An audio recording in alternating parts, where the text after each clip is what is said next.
ಎಲ್ಲರಿಗೂ ನಮಸ್ಕಾರ ಸ್ನೇಹಿತರೆ. ಎಲ್ಲಾ ಕೇಸ್ಗಳಲ್ಲಿ ಯಾವುದೇ ವಿಟ್ನೆಸ್ ಅನ್ನ ಚೀಪ್ ಮಾಡಬೇಕು ಅಂದಾಗ ಆತನ ಹೇಳಿಕೆಗಳನ್ನ ಅಫಿಡವಿಟ್ ಮಾಡಿಸಬೇಕು.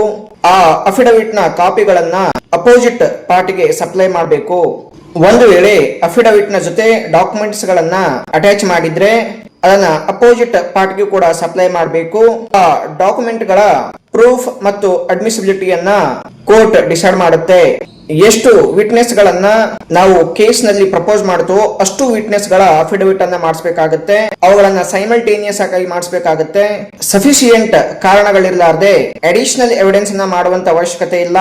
ಮತ್ತು ಬಿಫೋರ್ ಕ್ರಾಸ್ ಎಕ್ಸಾಮಿನೇಷನ್ ಸಬ್ಮಿಟ್ ಮಾಡಿದಂತಹ ಅಫಿಡವಿಟ್ ಗಳನ್ನ ವಿತ್ಡ್ರಾ ಮಾಡ್ಕೊಳ್ಬಹುದು. ಇಲ್ಲೂ ಕೂಡ ರೆಲಿವೆಂಟ್ ಫ್ಯಾಕ್ಟರ್ಸ್ ಗಳ ಆಧಾರದ ಮೇಲೆ ಕೋರ್ಟ್ ಕಮಿಷನರ್ ಅನ್ನು ಅಪಾಯಿಂಟ್ ಮಾಡಲಾಗುತ್ತೆ. ಕೋರ್ಟ್ ಕಮಿಷನರ್ ತಮ್ಮ ರಿಪೋರ್ಟ್ ಅನ್ನ ಕೋರ್ಟ್ಗೆ ಸಲ್ಲಿಸಬೇಕಾಗುತ್ತೆ.